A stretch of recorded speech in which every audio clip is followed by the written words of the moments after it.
Hey everybody, welcome back to GMAT Club's weekly news. This week, updated adaptive practice tests, the best MBA programs for consulting, finance, and tech, and Bunuel's legendary 800+ Quant collection. So let's get right into it. First up, week 9 of the GMAT Club study plan just dropped, and this is where things get real. Up until now, you've been practicing topics one at a time. Week 9 is where that comfort zone gets respectfully demolished. This week is all about mixed practice, switching between Quant, verbal, and DI, back to back, just like the actual exam. So no more knowing what's coming next. One question is probability, the next is RC, and then suddenly a weird DS question shows up to humble you just a little bit. The plan also recommends taking your third official mock before diving in, so you have a fresh benchmark and can see how your thinking has evolved since you started. Target this week is 75 to 100 questions per section, spread across the whole week, so don't panic. Focus is still accuracy first. Timing comes next week, and for the full plan with all practice links, check the link in the description below. Next, let's talk about the resource that has quietly helped hundreds of thousands of GMAT test takers. Bunuel is one of GMAT Club's most legendary contributors, and this collection is essentially every official GMAT prep quant question, problem solving, and data sufficiency, organized by difficulty, all linked to detailed forum discussions. 825 questions,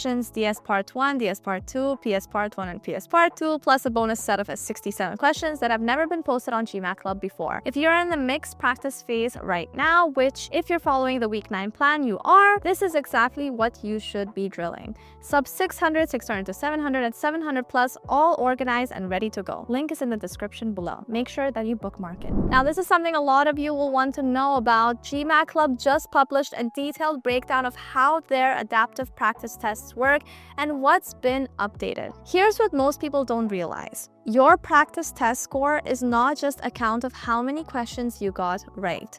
The GMAT uses a framework called item response theory, the same one that powers the official exam, where the algorithm knows the difficulty of every question, how well it separates strong from weak test takers, and how much guessing factors in. GMAT Club has built their tests on that same framework, so two people can get the same number of questions right and score differently. And that is the system working correctly. It's not a bug, but a couple of things really worth knowing here. If the test feels brutally hard, that might mean you're actually doing well. The algorithm is pushing you to your ceiling, which is exactly where the measurement is most precise. And never leave questions blank. The GMAT penalizes unanswered questions more than wrong ones. A random guess has a 20% chance of being right. A blank has 0. Here's a stat that should wake you up. Out of 60,000 practice tests taken on GMAT Club, about 80% of test takers ran out of time. That is a problem that you can fix. Full article is in the description below, including a breakdown of all the plans and what's included. Now here's a quick one. If you missed GMAT Day 2026, all the session recordings are now live on the GMAT Club YouTube channel. Strategies from top prep experts, real conversations with tutors, and test takers who've recently been through the exam. Head to GMAT Club on YouTube and search GMAT Day 2026 or grab the direct link in the description below. Next is a great community post from someone who scored a 695 on the GMAT Focus after about 3 months of prep while working full-time. And the most valuable part of their story is that what they did wrong in the beginning. They had too many resources, no real plans, solving questions without knowing what they were actually improving. And I guess that sounds familiar, right?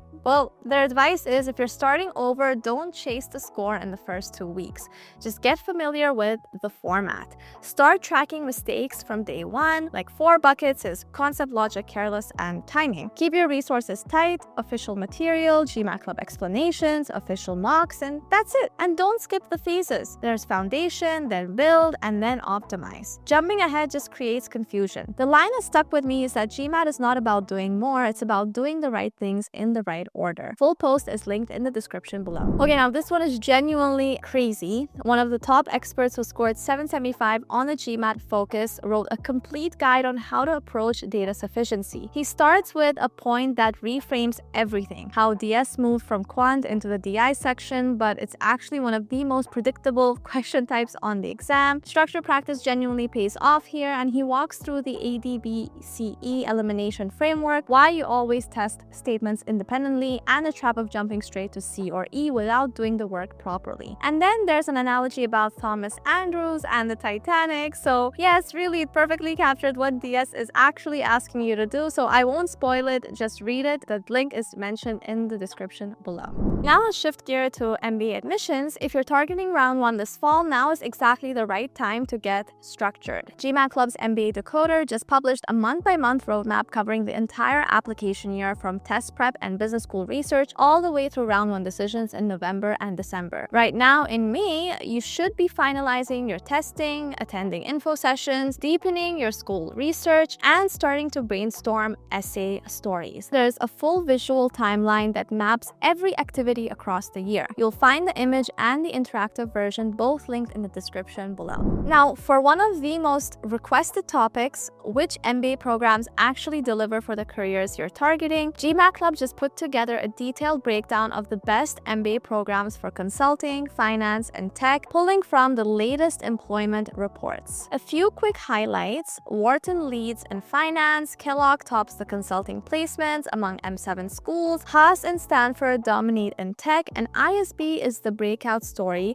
with the fastest climber in the rankings with a massive salary jump. Now, there's a full spreadsheet with employment outcomes, sector breakdowns, and school-by-school data. So if you're deciding between schools, the link is in the description below. And finally, Gatehouse Admissions just ran a live session on 10 things you're probably doing wrong when applying to Harvard Business School. Every year, around 10,000 people apply to HBS, about 900 get in. So what do those 900 understand that most applicants don't? The session covers why strong profiles still get rejected, the me trap in accomplishment essays, how recommendation letters are often mishandled, and what HBS is actually evaluating beyond your resume. Whether you're applying to HBS or just want a sharper application overall, this is worth watching. Link is in the description below. Alrighty guys, that's it for this week's news. All 9 links are in the description below, so go check them out. And if you found this useful, hit like, subscribe to the channel if you haven't already, and we'll see you same time next week. Good luck out there and keep doing well in your test prep.